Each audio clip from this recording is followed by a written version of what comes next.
Bueno, mi nombre es Juliana Andrade Rodríguez, el curso es 11.2 y la materia es Economía y Política. El tema que vamos a hablar es del pensamiento económico de dos grandes economistas que fueron John Keynes y Karl Marx.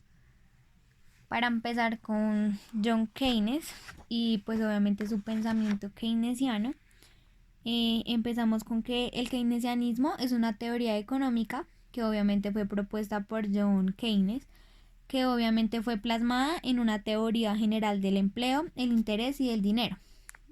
Esta fue publicada en 1936 y está basada principalmente en el estímulo de la economía en épocas de crisis.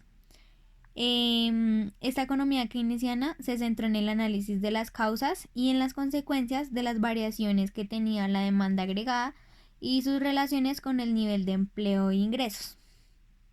Bueno, la teoría de Keynes, el interés final principal de esta fue como intentar dotar a las instituciones nacionales e internacionales de poder para principalmente controlar la economía en las épocas donde había una recesión o una crisis.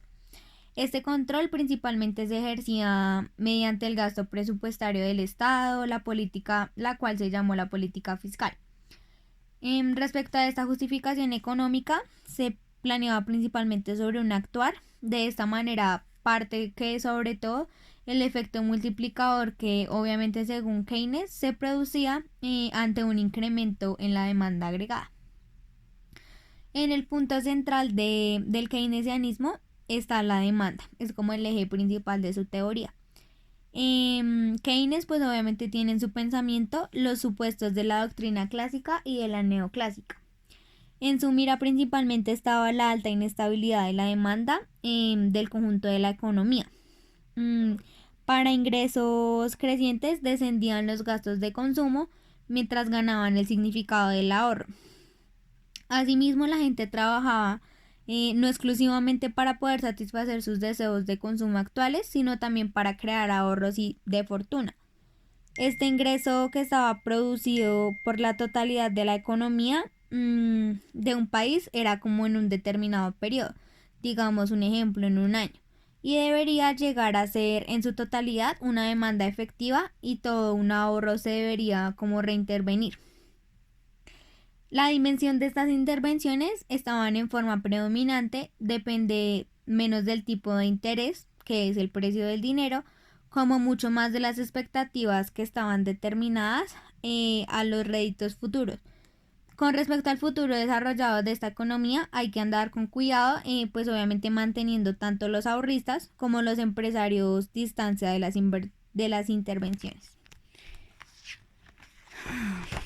Bueno, este también está considerado como uno de los fundadores de la macroeconomía moderna. El interés final de Keynes fue obviamente intentar dotar a las instituciones nacionales en épocas de crisis o de recesión. Este control se ejercía mediante el gasto presupuestario del Estado y también en su pensamiento pues se hablaba más como de los intereses de las personas respecto a una macroeconomía moderna. Entre uno de los principales como fundamentos está que lógicamente la gente trabajaba por muchos de sus intervenciones y de sus deseos propios, y también lo que querían era como encontrar una balanza entre esta demanda y entre una oferta, que eran pues dos de los principales términos que más constituían en este pensamiento. En este enfoque también se tenían que buscar como la rigidez de los mecanismos respecto al libre mercado, que obviamente tendrían que ser suficientes para alcanzar de nuevo un pleno empleo. De ahí surgían diferentes recomendaciones de políticas económicas que obviamente estaban fuera del sentido de reducir los salarios, que lo que provocaba era una espiral deflacionista. Keynes finalmente pues abogaba por una distribución más igualitaria respecto a las rentas que aumentaban en la propensión al consumo. Obviamente una mayor parte de propensión al consumo implicaba un multiplicador más elevado y pues con esto un mayor efecto del aumento respecto a la intervención de una renta nacional. Las teorías de Keynes también fueron muy influyentes al estar siendo disputadas, ya que todo un subcampo de la macroeconomía llamada la economía keynesiana al día de hoy pues todavía continúa desarrollando y pues discutiendo sus teorías y las aplicaciones de estas en una actualidad. Otro factor importante también es como cuáles son los motivos que pueden variar en la función de una oferta agregada, que era uno de los temas bases de Keynes. Obviamente influían los cambios en la tecnología, los cambios en las percepciones, en el riesgo y en unas expectativas, las variaciones en los salarios, las variaciones de los precios de los bienes que eran importados, los desastres naturales y los que eran causados por el hombre. Keynes obviamente se desenvolvió en un ambiente de guerras seguidas por fuertes depresiones económicas y obviamente en este tipo de situaciones lo que lo motivó fue a crear diferentes teorías económicas hasta llegar a la más importante, que fue la teoría general del empleo, el interés y del dinero, en el cual siempre tuvo presente que esta teoría pues estaba reservada para una situación extremadamente depresiva y que fuera como muy particular en un tiempo específico para obviamente el beneficio de todos los ciudadanos. Actualmente estas teorías se utilizan como base de estudio y pues también para comprender la aplicación durante la Gran Depresión en Estados Unidos, que fue un factor importante de este pensamiento, que también obviamente sirven como referencia para los economistas en un estudio de nuevos problemas económicos que desarrollamos actualmente en el siglo XXI. Pasamos al pensamiento de Karl Marx, quien obviamente es un gran influyente respecto a las teorías de la economía. En su vasta e influyente obra, incursionó en los campos la filosofía, la historia, la ciencia política, la sociología y la economía. Entre sus escritos más reconocidos es el Manifiesto del Partido Comunista y el Capital. Principalmente las teorías de Marx eran sobre la sociedad, la economía y la política, que se conocen colectivamente como el marxismo. Estas sostenían que todas las sociedades avanzan a través de una dialéctica respecto a la lucha de las clases. Principalmente Marx se dedicó como a analizar el capitalismo, la forma de producción de su época. Para él, pues el capitalismo se sustentaba en la existencia de dos clases, obviamente cuyos intereses son contradictorios. Una es la dueña de todos los medios de producción, quienes son los burgueses, las personas que tienen dinero, que tienen empresas, los dueños de esta, y por otro lado, la otra clase es la dueña únicamente de la fuerza de trabajo, que son los proletarios. ¿Quiénes son estos? Los que hacen todo el trabajo de los burgueses, todo el trabajo como tal.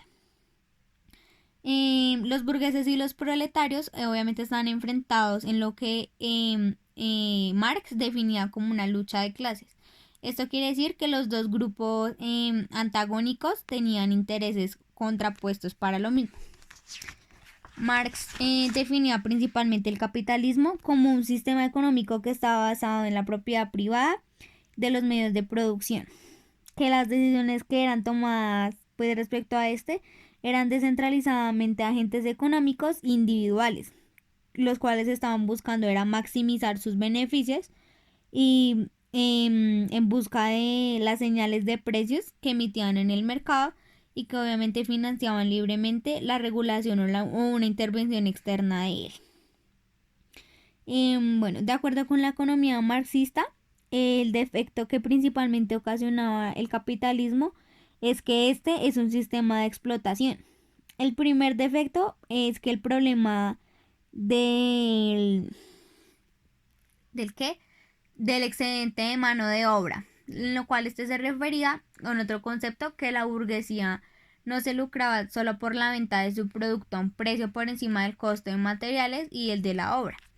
La teoría marxista mantenía que el capitalismo eventualmente se iba a autodestruir a medida que explotaba más y más a la gente, hasta que obviamente todos hayan sido reducidos a un estatus de trabajadores. También pensaba que el Capital nos hablaba sobre una teoría del valor del trabajo, en el cual él consideraba que la explotación del trabajo era por la capital, que las personas que realmente se explotaban por un trabajo en exceso lo hacían con fines económicos. En el contexto de su teoría, este basaba en un descubrimiento de leyes que conducían a los fenómenos sociales. Esos fenómenos explicaban mediante el desarrollo de una sociedad la historia y la forma por la cual las personas satisfacían las necesidades materiales. Y otro factor importante es la división del trabajo, por el cual él quería, gracias a la propiedad privada, que cada trabajador se convirtiera en un especialista en cierta materia determinada.